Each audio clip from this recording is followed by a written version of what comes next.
Speaker's announced policy of January 3rd, 2019. The chair recognizes the gentleman from Virginia, Mr. Riggleman, for 30 minutes. Thank you, Mr. Speaker.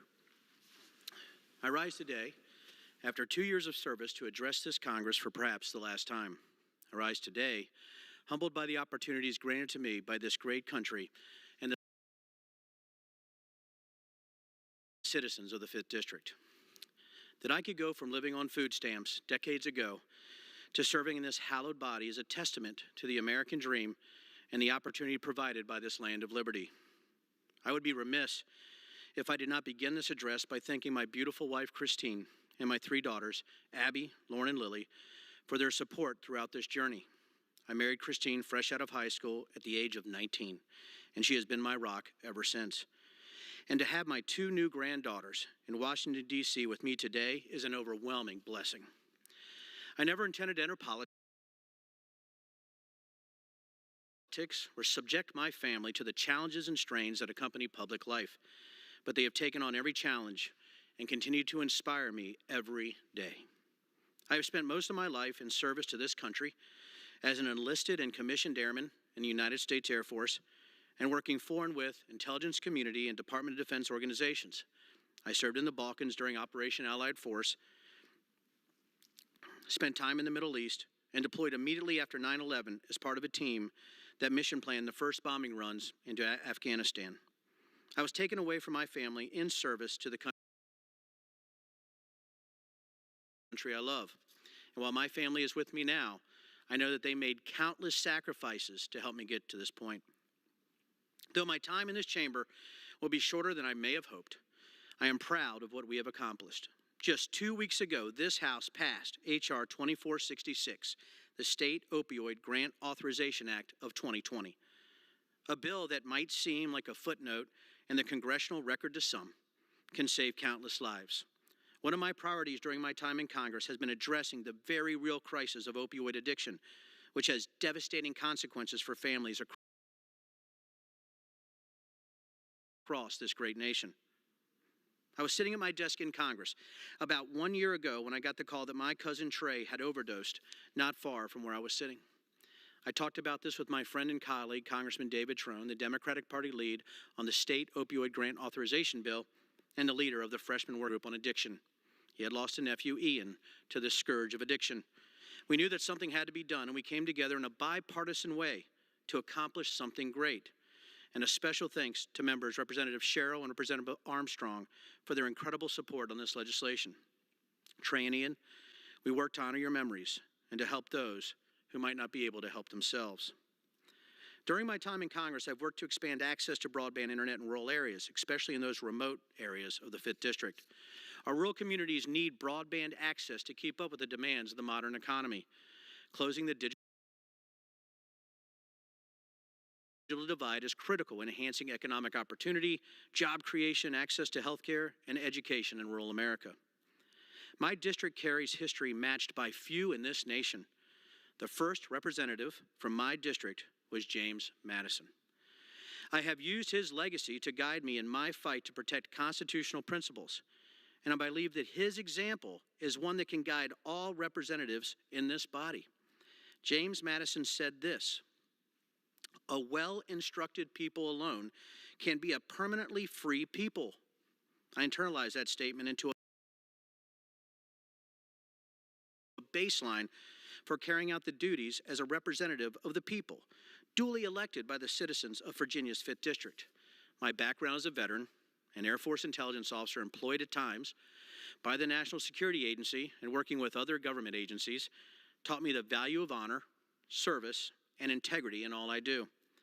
It also taught me the invaluable lesson of considering the source when evaluating information from my colleagues and constituents, and when fighting radicalization and disinformation campaigns. James Madison also stated that knowledge will forever govern ignorance, and a people who mean to be their own governors must arm themselves with the power knowledge gives. A well-instructed people and a knowledgeable people. Pillars of a working republic. Those pillars are now being assaulted by disinformation and outlandish theories surrounding this presidential election. As we transition to a new administration, I implore all to consider the sources of information you receive, to fact check diligently, and to recognize that many bad actors who spread spurious and fantastical conspiracy theories under banners like QAnon,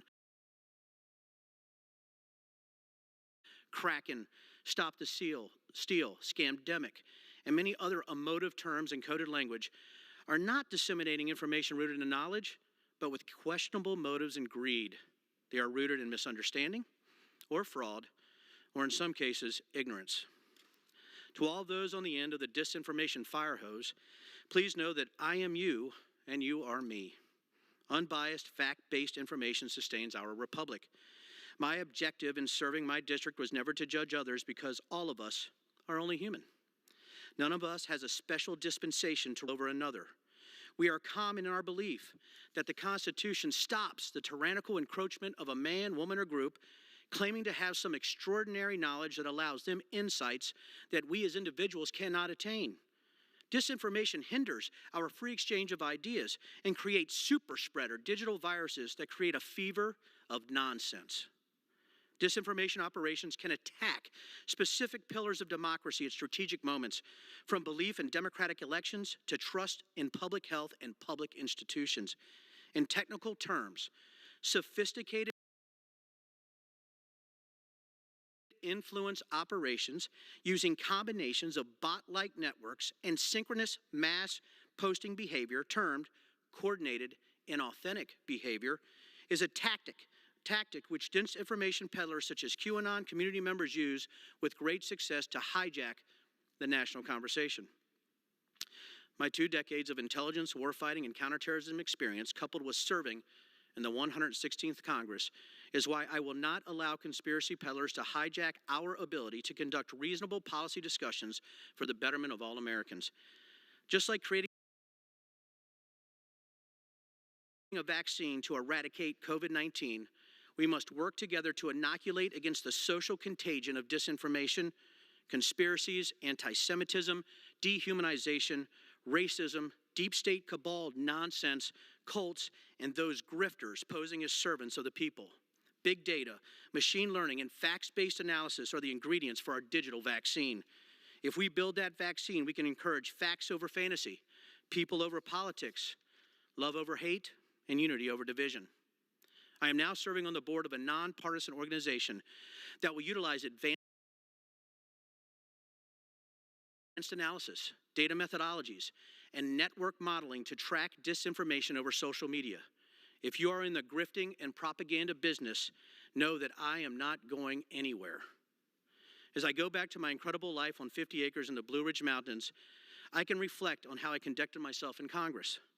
My dear friend, Congressman Kevin Brady from Texas, told me he appreciated that I called balls and strikes, even when it was not advantageous to me.